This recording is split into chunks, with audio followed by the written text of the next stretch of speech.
എല്ലാവർക്കും നമസ്കാരം. ഞാൻ സരിതാ മഹേശ്വരൻ. ഇന്ന് ശ്രീകൃഷ്ണവിലാസ മഹാകാവ്യത്തിന്റെ 6ാമത്തെ സർഗത്തിലെ 58, 59, 60 എന്നീ ശ്ലോകങ്ങളാണ് നമ്മൾ പഠിക്കാൻ പോണത്. 3 ശ്ലോകങ്ങളിലും അനുഷ്ടുപ്പ് വൃത്തം തന്നെ. നമുക്ക് ആദ്യം 58ാമത്തെ ശ്ലോകം നോക്കാം. കൃഷ്ണസ്യ ക്ഷേമമിച്ഛന്ത സർവേ നന്ദപുരോഗമാ ഗോപാധേനു സഹസ്രാണി വിപ്രഭ്യോ മനസാദതു. ആദ്യം പദച്ഛേദം പറയാം. കൃഷ്ണസ്യ ക്ഷേമം ഇച്ഛന്ത സർവേ നന്ദപുരോഗമാഃ ഗോപാഃ ധേനുസഹസ്രാണി വിപ്രഭ്യ മനസാ ദദു. കഴിഞ്ഞ ശ്ലോകത്തിൽ പറഞ്ഞു നിർത്തിയത് യശോദയും അതുപോലെ ഗോപസ്ത്രീകളും ഒക്കെ ഭഗവാന് വേണ്ടിയിട്ട് ഉറക്കെ പ്രാർത്ഥിച്ചു. ശ്രീകൃഷ്ണന് ഒരാപത്തും വരുത്തരുതേ എന്ന് ഉറക്കെ പ്രാർത്ഥിച്ചു, കരഞ്ഞു എന്നൊക്കെയാണ് പറഞ്ഞത്. ഇനി ഗോപന്മാരെന്താണ് ചെയ്തത് എന്നുള്ളത് ഇവിടെ പറയാണ്. അതായത് നന്ദഗോപരെ പോലെയുള്ള കുറച്ച് പ്രായം ചെന്നവരായിട്ടുള്ള ഗോപന്മാരൊക്കെ ഈ ചെറിയ ബാലകന്റെ പ്രവൃത്തി കാണുകയാണല്ലോ. അത് കണ്ടപ്പോൾ എന്താണ് ചെയ്തത് എന്ന് പറയാണ്. കൃഷ്ണസ്യ ക്ഷേമം ഇച്ഛന്ത സർവേ നന്ദപുരോഗമാഃ ഗോപാഃ. കൃഷ്ണസ്യ ക്ഷേമം ഇച്ഛന്ത, കൃഷ്ണന്റെ ക്ഷേമത്തെ ആഗ്രഹിക്കുന്നവരായ, കൃഷ്ണന് കുഴപ്പങ്ങളൊന്നും ഉണ്ടാവരുതേ എന്ന് പ്രാർത്ഥിക്കുന്നവരായ, ഈ വലിയ പർവ്വതം പൊക്കിപ്പിടിക്കുന്നത് കാരണം ശരീരത്തിന് എന്തെങ്കിലുമൊക്കെ ക്ഷതങ്ങളോ ബുദ്ധിമുട്ടുകളോ ഉണ്ടാകുമോ, അത് താഴേക്ക് വീഴുമോ, ശ്രീകൃഷ്ണൻ എന്തെങ്കിലും പറ്റുമോ എന്നൊക്കെ ഇങ്ങനെ ആശങ്കയോടുകൂടി ചിന്തിക്കുന്നവരായ ആ ഗോപന്മാരെന്നുള്ളതിന് ഇവിടെ പറയാണ് നന്ദപുരോഗമാഃ ഗോപാഃ. നന്ദൻ മുഖ്യനായിട്ടുള്ള മറ്റെല്ലാ ഗോപന്മാരും, നന്ദഗോപരടക്കമുള്ള എല്ലാ ഗോപന്മാരും തന്നെ, അവരെല്ലാവരും ശ്രീകൃഷ്ണന് നന്മ വരണം, ശ്രീകൃഷ്ണന് ബുദ്ധിമുട്ടുകളൊന്നും ഉണ്ടാവരുത്, ക്ഷേമം ഇച്ഛിക്കുന്നവരാണ് അവരെല്ലാവരും തന്നെ. അങ്ങനെയുള്ള എല്ലാ ഗോപന്മാരും വിപ്രേഭ്യ ധേനുസഹസ്രാണി മനസാ ദദു. വിപ്രേഭ്യ എന്ന് പറഞ്ഞാൽ വിപ്രന്മാർക്കായിക്കൊണ്ട്, ചതുർത്ഥി വിഭക്തി. ധേനുസഹസ്രാണി, ആയിരക്കണക്കിന് പശുക്കളെ മനസാദതു, മനസ്സുകൊണ്ട് ദാനം ചെയ്തു. അതായത് ബ്രാഹ്മണർക്ക് പശുദാനം ചെയ്തു മനസ്സുകൊണ്ട്. ശരിക്കും പശുക്കളെ കൊടുക്കാൻ പറ്റിയിട്ടില്ല. ആ പശുക്കളൊക്കെ ഇതിന്റെ അകത്തല്ലേ. അതായത് ഈ ഗോവർദ്ധന പർവ്വതം പൊക്കിയിട്ടുള്ള അവിടെയുള്ള ആ ഗുഹയിലാണ് എല്ലാ പശുക്കളും താമസിക്കുന്നത്. ബ്രാഹ്മണരാണെങ്കിൽ വേറെ അവിടെ ആരും ഇല്ല താനും. പിന്നെ എങ്ങനെയാണ് ഈ ദാനം ചെയ്തത്? മനസാദതു. അതാണ് സുകുമാരകവി പറഞ്ഞത്, ഇപ്പൊ മനസ്സുകൊണ്ട് നേർന്നിട്ടു. നമ്മള് ഒരു പ്രവൃത്തി അല്ലെങ്കിൽ ഒരു ഭഗവാനായിട്ട് സമർപ്പിക്കല് അത് പെട്ടെന്ന് ചെയ്യാൻ പറ്റിയിട്ടില്ല എങ്കിലും നമ്മൾ എന്താണ് ചെയ്യാറുള്ളത്? മനസ്സുകൊണ്ട് നേർന്നിടും. എന്നിട്ട് സന്ദർഭവും സൗകര്യവും ഒക്കെ ഒത്തുവരുമ്പോൾ നമ്മളത് നടപ്പിൽ വരുത്തുകയും ചെയ്യും. അതുപോലെ തന്നെ ഈ ഗുഹയിലുണ്ടായിരുന്ന ഗോപന്മാരെല്ലാവരും തന്നെ ബ്രാഹ്മണർക്ക് വേണ്ടി ദാനം ചെയ്യാന്ന് പറഞ്ഞാൽ ബ്രാഹ്മണർക്കാണ് അന്നത്തെ കാലത്ത് ദാനം ചെയ്തിരുന്നത്. അങ്ങനെ അവരുടെ ദാനം കൊണ്ട് എല്ലാവർക്കും സൗഖ്യമുണ്ടാകുന്നു എന്നാണ് പ്രസിദ്ധി. അങ്ങനെ വിപ്രന്മാർക്കായിക്കൊണ്ട് ഈ നന്ദഗോപർ തുടങ്ങിയിട്ടുള്ള എല്ലാ ഗോപന്മാരും ധേനു സഹസ്രാണി, 1, 2 ധേനുക്കളെയല്ല, സഹസ്രം എന്ന് പറഞ്ഞാൽ 1000 പശുക്കളെ ഒരു ബ്രാഹ്മണന് എന്നുള്ള നിലയ്ക്ക്, അല്ലെങ്കിൽ ബ്രാഹ്മണർക്കൊക്കെ ധാരാളം പശുക്കളെ കൊടുക്കാം എന്നിങ്ങനെ മനസാദതു, മനസ്സുകൊണ്ട് നേർന്നിട്ടു. ഇനി സമയവും സന്ദർഭവും ഒക്കെ ഒത്തുചേർന്ന് വരുമ്പോൾ ഈ മഴയൊക്കെ മാറി സമാധാനമായിട്ട് താഴെ ഗോകുലത്തിൽ താമസിക്കുമ്പോൾ ബ്രാഹ്മണർക്ക് ദാനം കൊടുത്തോളാം എന്നിങ്ങനെ മനസ്സുകൊണ്ട് എല്ലാവരും സത്യം ചെയ്തു, നേർന്നിട്ടു, വഴിപാട് കഴിച്ചു വെച്ചു മനസ്സുകൊണ്ട് എന്നാണ് ഇവിടെ കവി വർണ്ണിച്ചിരിക്കുന്നത്. നമുക്ക് 59ാമത്തെ ശ്ലോകം നോക്കാം. തം പരിശ്രാന്തമാശങ്ക്യ പ്രേമനിഘ്നേന ചേതസാ സുഹൃദോ ദോർഭിരുത്ക്ഷിപ്തൈഃ വോഢുമൈച്ഛൻ മഹീധരം. ഇവിടെ വലിയ വലിയ കാരണവന്മാരായിട്ടുള്ള ഗോപന്മാരെന്താ ചെയ്തത് എന്നുള്ളത് വർണ്ണിച്ചു. ഇനി അടുത്തതായിട്ട് ഗോപകുമാരന്മാരെന്താ ചെയ്യണത് എന്നാണ് പറയണത്. ആദ്യം പദച്ഛേദം പറയാം.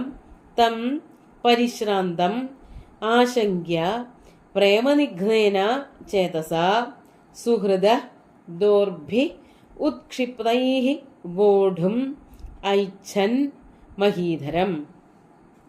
ഇവിടെ ശ്രീകൃഷ്ണന്റെ അതേ പ്രായക്കാരായിട്ടുള്ള ഗോപബാലകന്മാരുണ്ട്. അവരൊക്കെ ശ്രീകൃഷ്ണന്റെ അടുത്ത് വന്ന് നിന്നിട്ട് വിചാരിക്കുകയാണ്, ഞങ്ങൾ എന്തൊരു കൃതജ്ഞരാണ്, ഞങ്ങൾക്ക് യാതൊരു നന്ദിയും ഇല്ല, അല്ലെങ്കിൽ ഞങ്ങൾക്ക് കൃഷ്ണനോട് ഒരു സ്നേഹവും ഇല്ല, നിന്ദയാണ് എപ്പോഴും ഉള്ളത്. അതെന്തുകൊണ്ടാണ് അവരങ്ങനെ വിചാരിച്ചത് എന്നാണെങ്കിൽ പരിശ്രാന്തം തം ആശങ്ക്യ. ഗിരിവഹനേന പരിശ്രാന്തം തം. ഈ വലിയ പർവ്വതം ഇങ്ങനെ പൊക്കിപ്പിടിച്ചിരിക്കുകയല്ലേ, പ്രത്യേകിച്ച് ഒരു കൈ കൊണ്ട് എന്നൊക്കെയാ പറയണത്. അങ്ങനെ ഒരു കൈ കൊണ്ട് പൊക്കിപ്പിടിച്ചിരിക്കുകയാണ് പർവ്വതത്തിനെ എന്ന് വരുമ്പോൾ സ്വാഭാവികമായിട്ട് വലിയൊരു ഭാരം ശ്രീകൃഷ്ണന്റെ കയ്യില് അല്ലെങ്കിൽ കയ്യ് ചുമല് അവിടെയൊക്കെ ഭയങ്കര ഒരു ഭാരം അനുഭവപ്പെടൂലോ. അതാണ്. അങ്ങനെ ക്ഷീണിച്ചാലോ, ക്ഷീണിക്കുന്നുണ്ട് എന്നവർക്കൊരു സംശയമുണ്ട്. അതാണ് പരിശ്രാന്തം തം ആശങ്ക്യ. വളരെയധികം ക്ഷീണിച്ചു പോയോ എന്ന് ആശങ്കിച്ചിട്ട് ഈ ഗോപന്മാരൊക്കെ തന്നെ എന്താ ചെയ്തത്? പ്രേമനിഘ്നേന ചേതസ സുഹൃത. പ്രേമനിഘ്നന്മാരായി തീർന്നു എന്ന് അവർക്ക് തന്നെ തോന്നി. നിഘ്നത എന്ന് പറഞ്ഞാല് കൃതഘ്നത, ഒരു ഓർമ്മയില്ലായ, നന്ദികേടുള്ളവര്, മുൻപ് ചെയ്തതായിട്ടുള്ള സഹായങ്ങള് സാഹോദര്യങ്ങളൊന്നും ഓർക്കാത്തവര്. അതാണ്. അത് അവര് സ്വയം വിചാരിക്കുകയാണ്, അവരെ കൊണ്ടൊന്നും പറ്റുമൊന്നുമില്ല, എങ്കിലും അവര് വിചാരിക്കുകയാണ് ഞങ്ങളൊക്കെ കൃഷ്ണനോട് ഇത്രയും സ്നേഹമില്ലാത്തവരായി പോയല്ലോ. പ്രേമനിഘ്നേന ചേതസാ സുഹൃത. അങ്ങനെ മനസ്സിൽ വളരെ ഒരു കുറ്റബോധത്തോടു കൂടി വന്നു നിൽക്കുകയാണ് സുഹൃത്തുക്കള്. അങ്ങനെ സുഹൃത്തുക്കൾ വന്നു നിന്നിട്ട് ശ്രീകൃഷ്ണനെ സഹായിക്കാൻ വേണ്ടി പുറപ്പെടുകയാണത്രേ.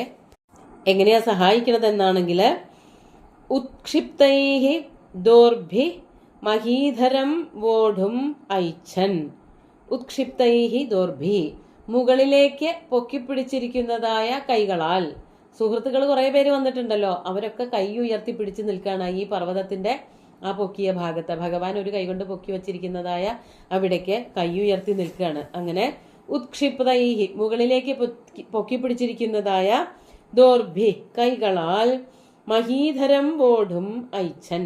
ആ പർവ്വതത്തിനെ ഒന്ന് വഹിച്ചാലോ, പർവ്വതത്തിനെ ഒന്ന് താങ്ങി നിർത്തിയാലോ എന്ന് ഈ സുഹൃത്തുക്കളൊക്കെ ഒന്ന് ആലോചിക്കാതിരുന്നില്ല. എന്തുകൊണ്ട് അവര് അങ്ങനെ ആലോചിച്ചത്? ഇവരൊക്കെ സുഹൃത്തുക്കളൊന്നും അല്ലാതെ പോയി. ശ്രീകൃഷ്ണൻ ഒറ്റയ്ക്ക് വലിയൊരു പർവ്വതം ഒറ്റ കൈകൊണ്ട് ഇങ്ങനെ താങ്ങി നിർത്തിയേക്കുക.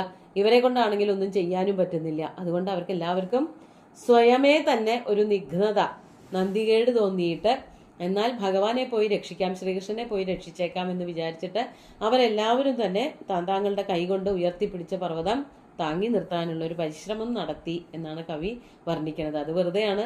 ഇവരുടെ കൈകൊണ്ട് താങ്ങിയാലൊന്നും ആ ഗോവർദ്ധന പർവ്വതം അവിടെ നിൽക്കൊന്നുമില്ല. എന്നാലും അവര് കൂടിയില്ലല്ലോ എന്നുള്ളൊരു തോന്നൽ അവർക്ക് ഉണ്ടാവണ്ട എന്ന് കരുതിയിട്ട് ഭഗവാൻ അത് വളരെ സന്തോഷത്തോടു കൂടി, ചിരിയോടുകൂടി അത് വാങ്ങി വെച്ചു. ആ ഒരു നന്ദി എന്ന് വേണമെങ്കിൽ പറയാം.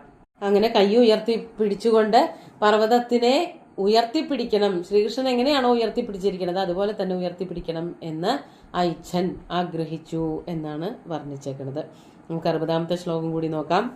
ശിലാഭിർമേഘമുക്താഭിരേധമാനോ മഹീധര നചക്ഷമേ ഭുജം ഭുഗ്നം കർത്തും ദാനവവൈരിണ. ആദ്യം പദച്ഛേദം നോക്കാം. ശിലാഭി മേഘമുക്താഭി ഏധമാന മഹീധര നച ക്ഷമേ ഭുജം ഭുഗ്നം കർത്തും ദാനവവൈരിണ. കഴിഞ്ഞ ദിവസം നമ്മൾ കണ്ടു, മേഘങ്ങളൊക്കെ വലിയ ശിലാഖണ്ഡങ്ങളാണ് വർഷിച്ചത്. ഗോകുലം മുഴുവനും നശിപ്പിക്കാൻ വേണ്ടിയിട്ട്, പശുക്കളെ മുഴുവനും കൊന്നൊടുക്കാൻ വേണ്ടിയിട്ട് വലിയ വലിയ പാറക്കഷ്ണങ്ങള് ഈ അമ്പാടിയിലേക്ക് ഒഴുക്കി വിട്ടു. മേഘങ്ങൾ അല്ലെങ്കിൽ മഴയത്ത് പാറക്കഷ്ണങ്ങളും വന്നു വീണു എന്നൊക്കെ പറഞ്ഞു. അതിനെ പറ്റിയിട്ടാണ് ഇവിടെ പറയണത്. ഇവിടെ വലിയ വലിയ പാറക്കഷ്ണങ്ങൾ മേഘങ്ങൾ ഒഴുക്കി എങ്കിൽ പോലും, അതാണ് മേഘമുക്താഭി ശിലാഭി മഹീധര ഏധമാന അഭവത്. പാറകള്, അതായത് മഴമേഘങ്ങൾ കൊണ്ടിട്ടതായ പാറക്കഷ്ണങ്ങളെ കൊണ്ട്, മേഘമുക്താഭി മേഘങ്ങളാൽ കൊണ്ടിടപ്പെട്ടതായ ശിലാഭി കരിങ്കൽ പാറക്കഷ്ണങ്ങളെ കൊണ്ട് ഏധമാന മഹീധര ഉയരം കൂടിയവനായ പർവ്വതങ്ങൾ എന്ന് പറഞ്ഞാൽ അവിടെ ധാരാളം മണ്ണുണ്ടാവും, മരങ്ങളുണ്ടാവും, പാറക്കെട്ടുകളൊക്കെ ഉണ്ടാവും. ഇവിടെ പർവ്വതത്തിൽ എങ്ങനെയാണ് പാറകൾ വർദ്ധിച്ചു വന്നത് എന്നുണ്ടെങ്കിൽ മേഘങ്ങൾ കൊണ്ട് തള്ളിയതാണ്. മഴയുടെ ഒപ്പം വലിയ വലിയ പാറക്കഷ്ണങ്ങൾ കൊണ്ടിട്ടു എന്ന് അവിടെ പറഞ്ഞിരുന്നു. അതാണ് അങ്ങനെ വർദ്ധിച്ച, ഉയരം വർദ്ധിച്ച, വലിപ്പം വർദ്ധിച്ചവനായ മഹീധര ആ ഗോവർദ്ധന പർവ്വതം അങ്ങനെയൊക്കെ വലിപ്പം വർദ്ധിച്ചു എങ്കിൽ പോലും ദാനവവൈരിണ ഭുജം ഭുഗ്നം കർത്തും നച ക്ഷമേ. ദാനവവൈരിയായിട്ടുള്ള അദ്ദേഹത്തിന്റെ, ദാനവന്മാര് അസുരന്മാരുടെ വൈരി എന്ന് പറഞ്ഞാൽ ശത്രു, അസുരന്മാരുടെ എന്നേക്കുമായിട്ടുള്ള വൈരി എന്ന് പറഞ്ഞാൽ ശ്രീകൃഷ്ണനാണ്, ഭഗവാൻ മഹാവിഷ്ണുവാണ്. ആ ശ്രീകൃഷ്ണന്റെ ദാനവവൈരിയായിട്ടുള്ള കൃഷ്ണന്റെ ഭുജം കയ്യിനെ ഭുഗ്നം കർത്തും വേദനിപ്പിക്കുവാൻ, കയ്യ് കഴയ്ക്കുന്നു, കയ്യ് കഴച്ചിട്ട് വയ്യ എന്നൊക്കെ തോന്നിക്കുവാൻ, അതാണ് ഭുജം ഭുഗ്നം കർത്തും ന ച ക്ഷമേ എന്ന് അതിനൊട്ട് സാധിച്ചതുമില്ല. മഹീധരം വലുതായി വന്നു, പാറക്കെട്ടുകൾ കുറെ കൊണ്ടുവന്ന് മേഘങ്ങൾ കൊണ്ടുവന്നിട്ടു, അതുകൊണ്ട് വലിപ്പവും ഉയരമൊക്കെ വർദ്ധിച്ചുവെങ്കിലും ഭഗവാനെ തോൽപ്പിക്കാൻ, ശ്രീകൃഷ്ണനെ തോൽപ്പിക്കാൻ ആ പർവ്വതത്തിന് സാധിച്ചില്ല. പാറക്കെട്ടുകളെ കൊണ്ടൊന്നും ഭഗവാന്റെ കൈ കഴച്ചില്ല എന്നർത്ഥം.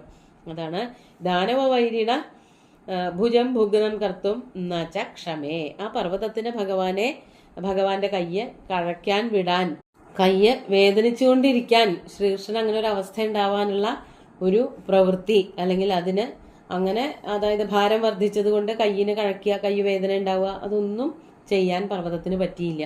ഈ ലോകം മുഴുവനും താങ്ങി നിർത്തുന്ന ആൾക്ക് ഒരു ചെറിയ പർവ്വതത്തിൽ 2 കല്ല് വന്നു വീണു എന്നുള്ളത് കൊണ്ട് എന്തെങ്കിലും വ്യത്യാസം വരുമോ? ഒന്നും വരികയില്ല. അതാണ് ഇവിടെ വർണ്ണിച്ചിരിക്കുന്നത്. നമുക്ക് 3 ശ്ലോകങ്ങളും ഒന്നുകൂടി ചൊല്ലി നോക്കാം. കൃഷ്ണസ്യ ക്ഷേമമിച്ഛന്തഃ സർവേ നന്ദപുരോഗമാ ഗോപാധേനു സഹസ്രാണി വിപ്രേഭ്യോ മനസാ ദദുഃ തം പരിശ്രാന്തമാശങ്ക്യ പ്രേമനിഘ്നേന ചേതസാ സുഹൃദോദോർഭിരുക്ഷിപ്തൈർവോഢുമൈച്ഛന്മഹീധരം ശിലാഭിർമേഘമുക്താഭിരേധമാനോ മഹീധര ന ച ക്ഷമേ ഭുജം ഭുഗ്നം കർത്തും ദാനവവൈരിണ. ഏധമാന എന്ന് പറഞ്ഞാൽ വർദ്ധിച്ചു വരുന്ന എന്നാണ് അർത്ഥം. അങ്ങനെ ആ പർവ്വതം അവിടെ എല്ലാവർക്കും സ്വാഗതമരുളി, എല്ലാവർക്കും അഭയവും നൽകി എന്ന് വർണ്ണിക്കുകയാണ് ചെയ്തിരിക്കുന്നത്. 3 ശ്ലോകങ്ങളും ഭഗവാന്റെ കാൽക്കൽ അർപ്പിച്ചുകൊണ്ട്, ഗുരുവായൂരപ്പനെ സാഷ്ടാംഗം നമസ്കരിച്ചുകൊണ്ട് എല്ലാവർക്കും ശുഭദിനം നേർന്നു നിർത്തട്ടെ. നന്ദി.